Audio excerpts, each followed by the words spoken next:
Hello friends, welcome back to the Sachin the prime classes. So प्यारे दोस्तों, आज हम लोग साइंस का बहुत ही मोस्ट आईएमपी टॉपिक, बहुत ही इम्पोर्टेंट टॉपिक है जो पीएच फैक्टर है, पीएच वैल्यू मान होता है।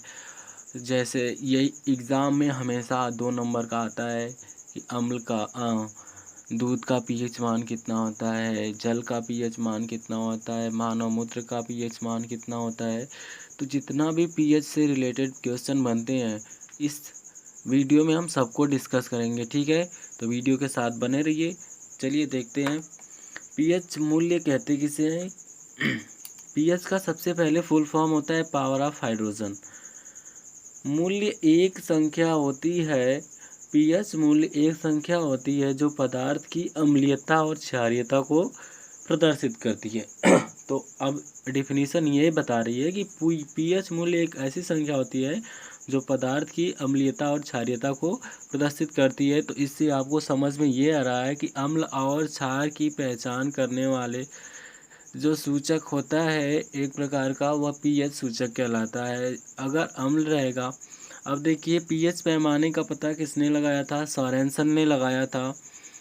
किसी व्यक्ति के पीएच के मान में यदि 0.2 परिवर्तन हो जाएगा, यदि किसी व्यक्ति के पीएच में 0.2 पॉइंट भी परिवर्तन हो जाएगा उसके शरीर में पीएच मान का या एसिड का, तो क्या हो जाएगा? आदमी की मृत्यु हो जाएगी। अब ये हमारा थर्ड है, पीएच मान 0 से 14 के बीच होता है। 0 से 14 के बीच होता है, ठीक है। पीएच मान कहाँ से होता है? 0 से 14 के बीच होता है। जैसे मैं आपको बता दे रहा हूँ, यहाँ पे स्टार्टिंग से होता है, ठीक है। अब इधर क्या जाता है, एक इधर चला जाएगा, एक इधर चला जाएगा। यहाँ पर 7 होता है, ठीक है। 7 किसका होता है? एसिड का होता है। किसका होता है? एसिड का होता है क्या? नहीं यार, ये जो 7 होता है ये न्यूट्रल होता है, जल का होता है। यदि 7 से कम रहेगा तो वो एसिड में आएगा। अगर 7 से अधिक, यदि 7 से अधिक रहेगा, किससे? 7 से अधिक रहता है तो वो क्षार कहलाता है, ठीक है। देखिए जिन विलयन का पीएच मान, लिख भी दिया हमने इसको ताकि आपको समझने में आसानी हो, कि जिन विलयन का पीएच मान 7 से कम होता है वे अम्लीय होते हैं, तथा जिन विलयन का पीएच मान 7 से अधिक होता है वे क्षारीय होते हैं, और जिन विलयन का पीएच मान 7 होता है वो उदासीन होते हैं। तो चलिए आइए देखते हैं कि जो हमारे एग्ज़ाम की दृष्टि से जो मोस्ट इम्पॉर्टेंट क्वेश्चन है जहाँ से हम लोगों को पूछता है, अब उसके बारे में देखते हैं कि किसका पीएच मान कितना होता है, ठीक है। तो नींबू का पीएच मान 2.2 से 2.4 के बीच होता है। यदि आपको विकल्प में दिया है, ऑप्शन में दिया है 2.2 नहीं दिया है और 2.4 दिया है, तो आप 2.4 को टिक कर देंगे तो आपका आंसर सही हो जाएगा। सिरका में 2.5 से 3.4 तक होता है। शराब में 2.8 से 3.8 तक पीएच मान होता है शराब का। टमाटर के जूस का 4 से 4.4 तक होता है, और इसी प्रकार बियर का होता है 4 से 5 तक बीच होता है। तो ये सब किसके अंतर्गत आ रहे हैं? देख रहे हैं 7 से कम है सभी, तो एसिड के अंतर्गत आएंगे। और देखिए काफ़ी क्या है, 4.5 से 5.5 के बीच आता है, ये भी अम्लीय होता है। मूत्र क्या है, 4.8 से 8.4, मतलब मूत्र क्या होता है, अम्लीय भी हो जाता है और क्षारीय भी हो जाता है। तो मैंने जिस चीज़ पे यहाँ पे स्टार लगाया है बहुत ही मोस्ट इम्पॉर्टेंट है, क्योंकि ये एग्ज़ाम में हमेशा पूछता है कि नींबू का पीएच मान कितना होता है, शराब का पीएच मान कितना होता है, कॉफ़ी का और मूत्र का। ये मोस्ट इम्पॉर्टेंट है, ठीक है। और कुछ हमने नाम लिखा है जो मोस्ट इम्पॉर्टेंट है, तो उसको भी देख लीजिए। तो मानव में लार जो पाई जाती है उसका पीएच मान 6.5 से 7.5 के बीच होता है, और दूध का पीएच मान 6.4 होता है।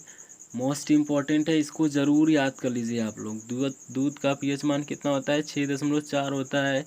तो ये एसिड अम्लीय हुआ गुण रखता है कि क्षारीय गुण रखता है? जल्दी से बताइए आप लोग, है ना। 7 से कम है तो कौन सा गुण रखता है? अम्लीय गुण रखता है। मानव रक्त का पीएच मान कितना होता है? 7.4 होता है। तो क्या हो जाएगा? रक्त क्षारीय हो जाता है मानव का।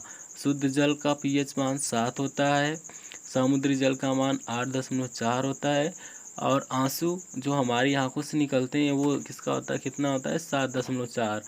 तो आंसू और जो हमारा मानव रक्त है दोनों का पीएच मान 7.4 होता है, जो कि मानव शरीर से ही निकलते हैं, है ना। आसानी के साथ याद रहेंगे 70.4, आसानी के साथ याद रहेगा, बहुत ही इम्पोर्टेंट है, तो दोनों को याद रख लीजिएगा आप लोग। तो और देखते हैं आगे, HCl जो हाइड्रोक्लोरिक अम्ल है, हाइड्रोक्लोरिक अम्ल का पीएच मान 0 होता है। H2SO4 सल्फ्यूरिक अम्ल का पूछ देगा तो कितना होगा, 1 होता है पीएच मान।